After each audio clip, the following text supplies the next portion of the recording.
Thanks, Steph. And look, real pleasure to see you all today here in the summit format. Yeah, I'm Steve G. I'm the Chief Customer Officer here at Jugo. And here at Jugo, as you'll have seen in the video just before this session, we're at the cutting edge of the future of human and virtual interaction. So we're providing a platform that facilitates human-centric approach to how you meet and connect with your employees and customers, and how you then progress and grow your organization with that in mind. But what am I here to talk about today? Well, I'm here to talk about thrive or survive in 2023. So why employee experience will be at the top of this, and why it will be so key to your future success. Lovely to hear so much of the conversation today being around experience. I think as consumers, as individuals, we are, of course, acutely aware of the impact experience has on us. So hopefully, over the next 20 minutes or so, my aim is to help stimulate some thinking around how you guys work, how you manage your teams, and how you lead and inspire your businesses over the next few weeks, months, and years to hopefully thrive and not just survive. So before I talk about employees specifically, let's explore a little bit more about experience itself and why that's so important to us as humans. I'm not sure if any of you guys recognize these three gentlemen at all. Anyone, perhaps check in the chat if you feel like you can. These guys are actually Jerry Baldwin, Zev Siegel, and Gordon Boker, who are not terribly well known, but they're the original founders of Starbucks. And from the early 70s to early 80s, they grew a successful chain of 6 shops. Nothing hugely remarkable about that.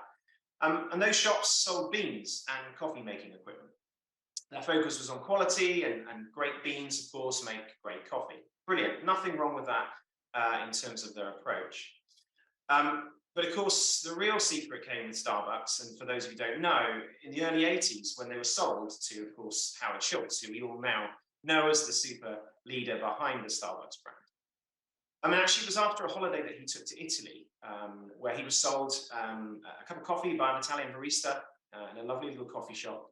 He enjoyed the smells of fresh pastries, the friendly atmosphere, and the sense of occasion that he felt as people were coming into the coffee shop to connect, to find out people's news. And he realized that actually it was more than just a coffee. And in fact, when he came back, he realized then that the value for Starbucks was to sell that coffee, but most importantly, to recreate that nice and friendly environment that he'd experienced, and that then to really elevate that. And they'd unlocked that. They'd unlocked the value of what being human was in that experience. And for the consumer, that, of course, was far greater than that cup of coffee. It made a place for them to meet, connect, create those shared experiences. And that's, of course, the foundation of the business that they've built today. And I think last memory, something like 33,000 stores across the globe. So I think they've done pretty well for themselves. But let's think about some of the economics that sits behind that. It's incredibly smart business, because the value of beans when they're produced and taken off the tree, a couple of cents. Brilliant, well done. But the value of coffee, as we start to mill that and process that, comes up 10%. That's 10 cents for a pound, shall we say. But as you get to a cup of coffee, standard cup of coffee might be sold for $1. But the secret here is that as an experience, Starbucks can sell you and I a coffee for $4. Nothing remarkable about that, you may think. But when you start to think about the margin in that delightful experience, and the alignment that you're able to achieve to brand, and the human-centric nature with which that experience is delivered, it creates incredibly powerful brands. So when you look at those companies who operate in what we know as the experience economy, I'm sure you're all familiar with the term, how are they outperforming others? Well, this is a view of the CPI index from the 1960s to 2010. And if you look at it, it's split by sector. So at the top there, it's no surprise that the experience economy is far booming and outperforming others.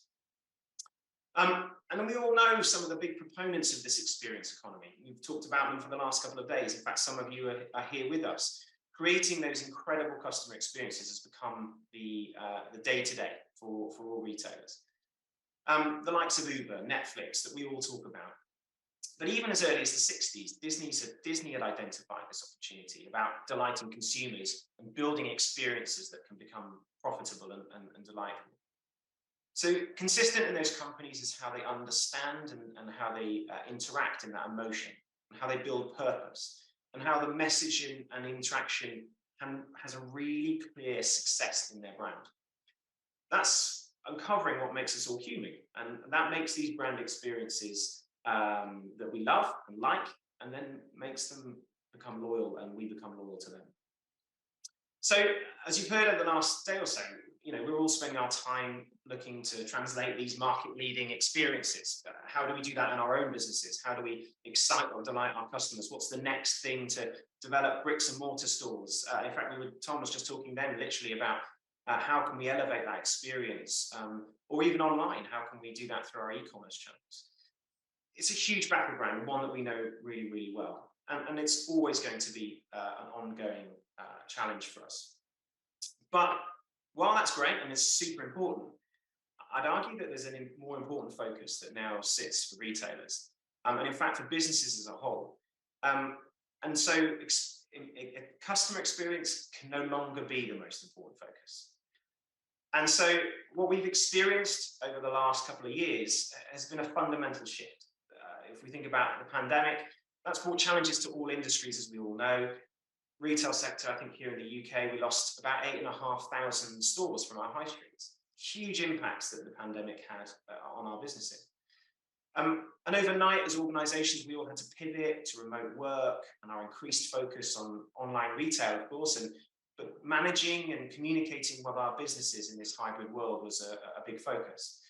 Now, you could argue this was a trend that started pre-pandemic. Yeah, of course, some organisations have operated in a remote or a hybrid fashion for a while. But what we saw was this, across all industries, was this accelerated shift in these working practices. And it's that pace of change that was unprecedented. And I think we could all call it, and I think it would be simple to agree that this was a once in a generational shift in how and where we work and actually how we live our lives. And that includes the shift to remote or hybrid work, but wider than that, it's the reassessment of employees of what it means to work for a company, what your work-life balance should be, what your priorities are, what your purpose is, in fact, why you even get out of bed in the morning and why you go to work at all. These things are all being reevaluated by people now, by all of us, and that's resulted in what we know or what's familiar to us as the Great Resignation. I prefer to think of it as the Great Disconnection. I think, resignation rates amongst retail staff are at an all-time high. I think in April last year in the US, they set a new record with, I think, 640,000 retail workers in the US quitting in a single month. That's left retailers with a real challenge, not only to replace that talent, but actually then to continue to grow their organizations. A recent report that I really enjoy and have enjoyed reading, and if you're interested in this particular space, you should check it out. It's the State of the Global Workforce, and it's from Gallup. Every year they survey hundreds of thousands of workers across the globe. And this year, that study states that only 21% of all of our employees are actively engaged at work. 21%. So nearly 80% of our staff aren't actively engaged. And that opportunity cost to the global economy represents nearly $7.5 trillion. Yet $7.5 trillion. That's about 11% of GDP, which is an astronomical number when you think about how, if we can really improve that experience, the opportunity for our businesses and the opportunity for us to really succeed. The study goes on to discuss more about the linked challenges between the Great Disconnection, employees leaving en masse, burnout, stress, the impacts on home life or personal relationships. These can all be tangibly linked to the level of connection and purpose and engagement that employees are feeling in their roles. And stat that stuck out for me: unengaged employees are 23% more likely to have you visit an emergency room. That's a strange but really powerful stat. Unengaged employees impacts their lives. So this is actually having a big impact on your business. And most of us would recognize that we've done a pretty good job through the pandemic to manage that initial shift. But it's now the employee experience gap that organizations must be focused on, not the customer experience gap. While some markets have started to make improvements in this space, you start to see the US market up to about 33% employee engagement. Here in Europe, we're lagging way behind, average engagements as low as 14%. Retail's always had a difficult challenge with high turnover of staff, but attrition's become an even bigger concern, of course, over the last couple of years. And with that balance of power shifting from the employer to the employee, we've really got to reimagine how we treat our staff to change this tide of disconnection that is existing. At the same time, these businesses are also finding it tough to find the right hires with the right skill set. Recent report from McKinsey is just highlighting that with the increase in technological skills required, physical and manual basic cognitive skills will be decreasing by up to 24% by 2030.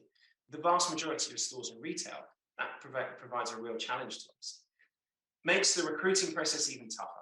In fact, another report from McKinsey tells us that retailers are 83% of them are struggling currently right now to recruit the right hires and at the right volume. So this dangerous mix of high turnover, low attraction, and lack of skills means it can't just be a customer-first approach. It has to be about employees, and it has to be then customer second. And in our experience, lots of those organizations that embrace that hybrid work and the technology and tools that came with it have performed pretty well. And they've seen us to where we've got to today. I think broadly, the economy's performed better than what we were expecting in the pandemic. It was strong and pretty robust. However, now as that fatigue of that sits in, some of those tools and styles of working that we brought with us, they no longer are fit for purpose. And as leaders, we need to evaluate that opportunity in our business to do better, to do more. Ask ourselves, what tools are we using? What strategies am I applying? Or what tactics am I implementing to improve my team? I ask you guys, what are you doing to really improve your workforce, your team? How are you upskilling them? How are you empowering them or inspiring them to be the best that they can be? Most organizations are pretty much maintaining the status quo. Yes, Steve, we've got daily all hands sessions or weekly Teams or Zoom meetings. But that's not cutting it. We see that in the stats. We see that in the data. We have to start to tackle that employee experience gap. So in truth, humanity's probably closer to landing on Mars than it is to fixing the broken workplace environments of the pre- and post-pandemic eras. I really like this quote from Jack Welch. No company, small or large, can win over the long run without energized employees who believe in the mission and understand how to achieve it. And I think, what's clear is that it's no longer enough to just tell people what to do or commute or broadcast the vision or view of an organization. And we know that this employee experience can drive positive economic benefits. So why isn't it the number one priority for businesses? Well, over the next 6, 12, 18 months, you're really going to see this shift happen. And in fact, some organizations and some markets have already started to really see this. And it's those who don't just sustain that focus, but really embrace it, nurture it, and invest in the relationships that they can build in their employees, the ones that are really going to succeed. Like the experience economy, those organizations that boomed when embracing an experience for customers, it's those who really embrace the experience for their employees that are really going to boom. What could that look like? So let's have a look at some stats that we know are true of today, even before this shift has really taken place. Organizations that have really invested in employee experience, 11.5 times more often in the Glassdoor places, best places to work. 4.4 times more often LinkedIn's list of North America's most in-demand employees. High-performing organizations are places where they are investing in these spaces. Twice as likely to be in the Forbes most listed innovative organizations. And you're twice as likely to be in the consumer satisfaction index. So really important that we identify this link between business success and employee success. So we know that's the new battleground, but what does that mean for retail? So I thought this new battleground being so important, well, what have we learned? What do we learn at Jugo? We're speaking to hundreds of organizations and helping 10s, 20s, 30s, 50s of organizations every single week in this very space. So I thought I'd share with you some thoughts of things that we've seen and we've identified in organisations recently. How can we revamp that employee experience? So one, create a positive work environment. So sounds simple, but creating an optimal employee experience is really about providing pathways for employees. How do they forge meaningful connections and relationships at work? But they must also treat employees as a whole. We must understand and acknowledge their talents, their differences, and some of the impacts that really challenge their lives. We must get to know our employees. A recent HR director survey found that the well-being of retail workers continues to deteriorate. The report shows that retail workers' average well-being levels are actually amongst the lowest in any of industries. A real problem. In fact, in that same study, it found that 91% of line managers have seen an increase in mental health issues among staff since the start of the pandemic. 91%, that's a staggering number of employees who are asking and needing support. And as employers, we need to start to be proactively managing this situation. But retail businesses are still failing to address this problem. 28% of retail staff say they don't get any mental health support from their employees. From these dismal stats, one thing's clear. Retail leaders have got to step up when it comes to this employee well-being. And in turn, will be rewarded with happier workers, which of course, as we've just shown, will ultimately result in business growth. One thing to consider in this space also, of course, is business relationships. In that Gallup study that I referenced earlier, one of the things that stood out to me is that if employees have a good friend or a best friend in the workplace, they're 60% more likely to stay in that organization. So building meaningful connections and relationships in the workplace is really important to the retention and the development of your staff. Secondly, prioritize learning and development. So in order to give people that journey, that development and reasons to stay, I mentioned earlier, 45% of millennials would quit a job if they don't see a career pathway clearly outlined for them. So we must navigate new career paths for our staff. To retain retail workers, we must really develop them, support them, no matter on their location, their level of staff. And actually, one of the things we've seen consistently with the retailers that we've worked with, those being really successful in this space, have made development a key KPI for managers, really making sure they're investing in their staff's future. Technologies in this space, of course, are changing. So training and development here is a real challenge. Shopping experience are being transformed, as we've been talking about over the last couple of days. AI-powered recommendations, customer service, chatbots. In fact, I went to my first Amazon no checkout store the other week when I was in the US. Many retailers are falling short of the digital skills, many staff, to support this change, to support these innovations. So we need to be upskilling our staff. We need to be developing.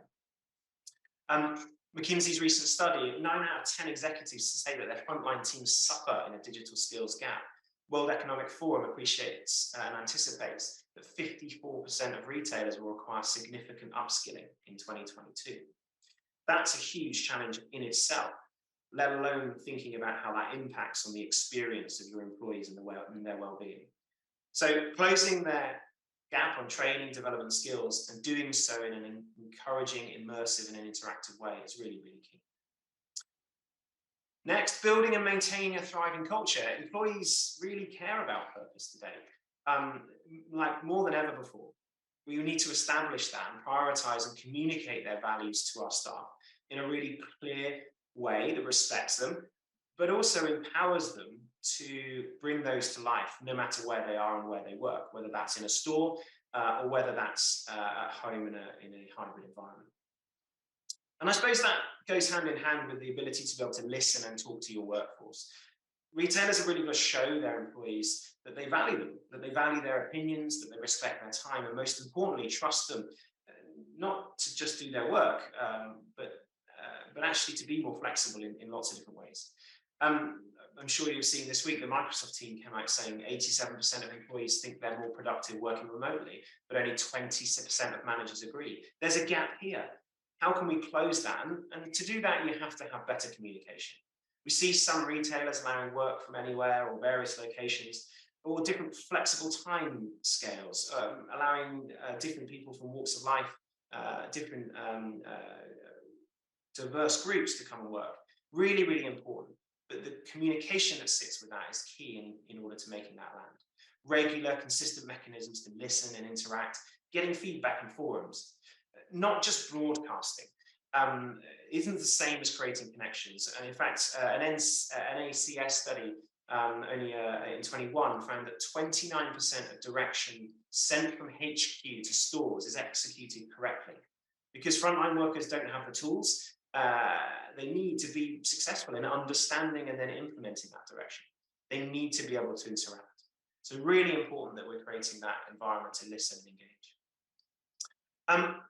And then lastly, arming employees with the right technology. So to foster that workplace and that environment that really nurtures engagement, we've got to build an integrated experience for every step of that journey as an employee, whether that's onboarding and training, whether that's things like viewing the pay slips or being able to participate in company initiatives, whether that's physically or remotely.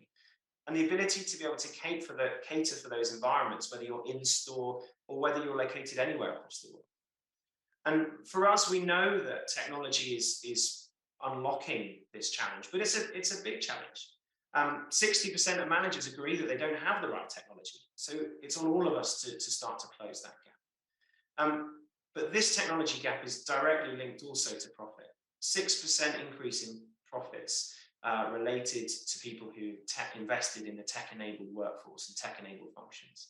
So we can see that this is having an impact. And it's, of course, something that is so close to our hearts here at Jugo. And it's in fact the whole reason that we exist. So, of course, that's why I'm here to talk to you today. We've been here and built to solve this very, very challenge. Jugo is singularly focused on creating that more interactive and immersive environment for your company, allowing you to communicate with each other in a meaningful and interactive fashion.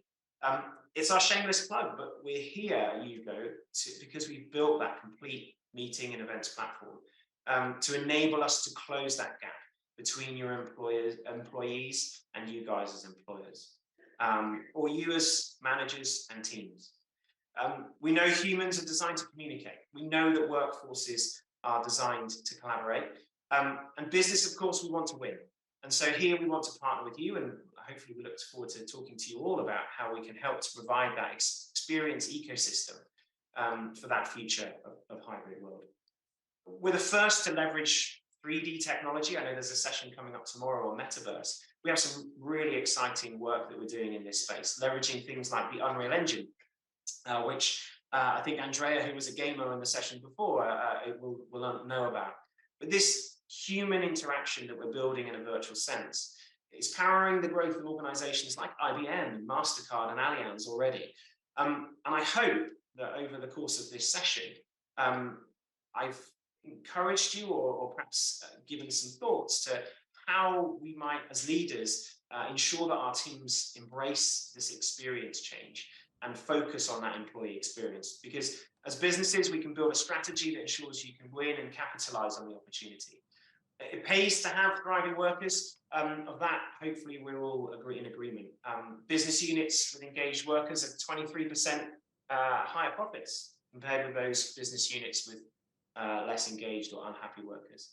And of course, we know that happy workers means thriving workers, seeing significantly lower absenteeism, lower turnover, lower accidents.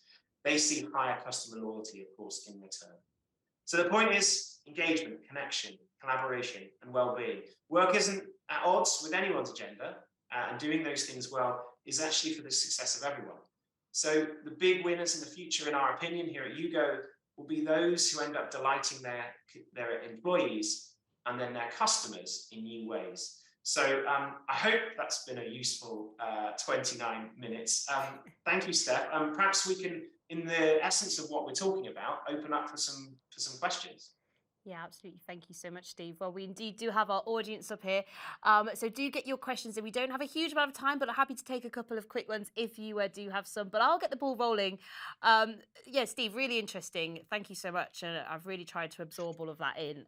And we'll probably come back to you on that customer experience. But I'd love to know something that's come up a few times is around, measuring that return on investment of these kind of new technologies. So how do you measure ROI on digital experience? Yeah, that's an extremely complicated but a very important question, Steph. And I think that's where the role of technology really has to come in here. I think one of the things that here at Jugo that foundationally we've been built to do is to make access to information and access to incredible experiences really easy. So from our perspective, everything that we do in our platform, you're able to measure and monitor. So I can see the average sentiment of somebody in a meeting or event that I'm hosting. I can see how engaged, the video length that they had on, and I'm able to see how active they are as participants. Without that data, without that information, you're effectively flying your plane without any instruments. And in fact, thinking of a retail example, Kmart back in the 90s, just before they went bust, big US retailer, of course, they did a huge survey of customers as they were leaving the store, and they were asking them questions. And the stats came back saying, oh yes, our customers are really, really happy. But actually, critically, they weren't asking the customers what they didn't find in store, or they weren't asking them what they would have spent in the store. They were asking them what they'd spent on and what they'd found. And what that would have identified was this massive problem that came up, what we're finding. So just an example in the retail space is if you can't measure it, you can't manage it. So for us, being able to demonstrate and link the value of an employee experience in a virtual sense, it is critical that you can measure that. Absolutely. Thank you so much, Steve. And we do, in fact, have a question for you from Hilary, joining us from Pandora. Welcome back to the stage, Hilary. Really excited for your question. Hey, hi, Hilary. Hi. It's actually less of a question. It's more of a comment, but of course, be interested to hear your response. But I'm 100% all about the employee experience. In fact, the question this morning to the panel was around, the employees are critical to deliver their particular strategies in the ever-changing world, and what are we doing on the people front? But when you're talking about sort of those 5 different things, around how you drive the employee experience and the employee engagement, I'm completely on board with around integrated solutions and tools is probably the biggest enabler in that. But it is the hardest, in all honesty, because for me, that has a number of dependencies, cross-functional dependencies to do things which are integrated. It generally has a price ticket, which can be a lot more pricey compared to, training some staff, and so on. So it's, I completely agree, but it is tricky. And I don't know if you've got any particular comments or back to me on that. Yeah, I think so it's a great point. It's not an easy problem to solve. If it was, I think, we probably wouldn't be having this conversation, right? And I think I mentioned this, we're more likely to get people on Mars than we are solve this problem quickly. And so it's complicated. But I think from our perspective, we think about simplicity in lots of ways. The experience that we can create for people, for your employees when you're engaging with them, but then the experience that you have hosting, running, and using technology to enable that. So from our perspective, we've really considered that. Experiences at the heart of what we do. So making it as cost effective as possible. In fact, we're driving cost savings for people when they compare training environments to physical. Reduction in sustainability, for example, because there's less flying. There's all that wonderful benefit of being able to do these things. So there are opportunities out there, and maybe we should talk because we've probably got some opportunities for you. But I think it's just about finding them and looking wider. I think the challenge of implementing is, of course, always a challenge, and that's a company-specific challenge. We tend to find at Jugo actually there are always champions and innovators of employee experience in any business. And those people, if they take and use a tool and really embed it, quite quickly organizations will adopt because they can see the benefits in return. So my advice on that would be start small, start focused, and then the results will speak for themselves, and then you'll see adoption. But quite often when people try and adopt things in a big, broad sense, it becomes very difficult. But that's my thoughts. Yeah, brilliant. Thank you so much, Steve. And thanks again for the question, Hilary. And I know we're talking about this a lot more tomorrow, so hopefully we'll see you back on stage and you can keep asking these great questions. Thank you so much. All right, fantastic. Well, we do have time for one last question. We have Kerry from Hermes here to come and ask you a question here, Steve. So welcome. Welcome, Kerry. Thank you very much indeed. So it's fascinating to listen to you this afternoon. So thank you very much for all of your comments. So I'm thrilled to see that on the 5 top things that we should be working on, we haven't achieved them all, absolutely not, but we're at least working in the right direction. But my question relates to the specific topic of remote working and related to the retail and the in-store staff, because this has been indeed a request that's been made from the stores, from the teams, but it's obviously something which is problematic to implement. So I'm wondering whether you have examples of other retailers that have been able to successfully implement such a way of working, and what conditions did that imply for them? Yeah, Kerry, can you just repeat the middle of your question? It just blipped for me for a second. I'm sorry. Very much related to remote working for retail staff. So do you have any examples of other retailers that have done so successfully, and what kind of conditions or what adaptations were necessary to achieve it?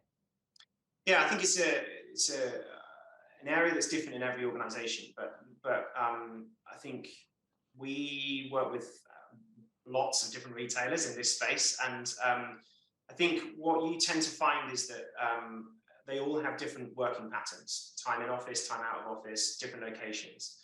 But one thing everybody craves is a consistency in communication. And in fact, I was talking to the team at Unilever the other day.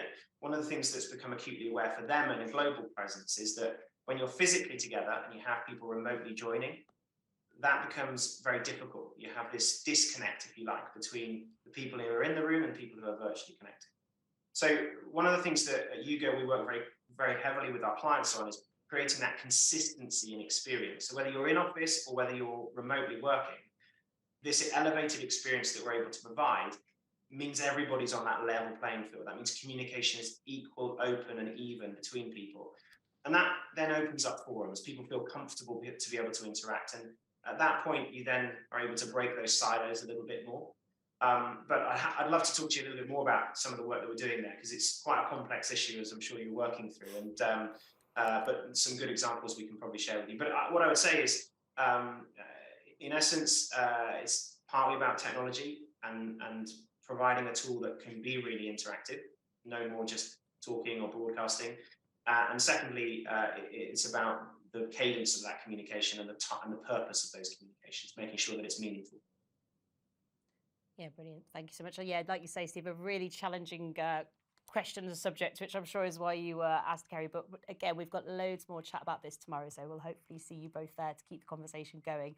So great question. Thank you, Kerry. Steve, I'm afraid that's all we've got time for today. It's been a really great talking to you, and do encourage everyone to reach out to you on LinkedIn and all the other platforms that we've mentioned, and to keep the conversation going. So thanks, Steve.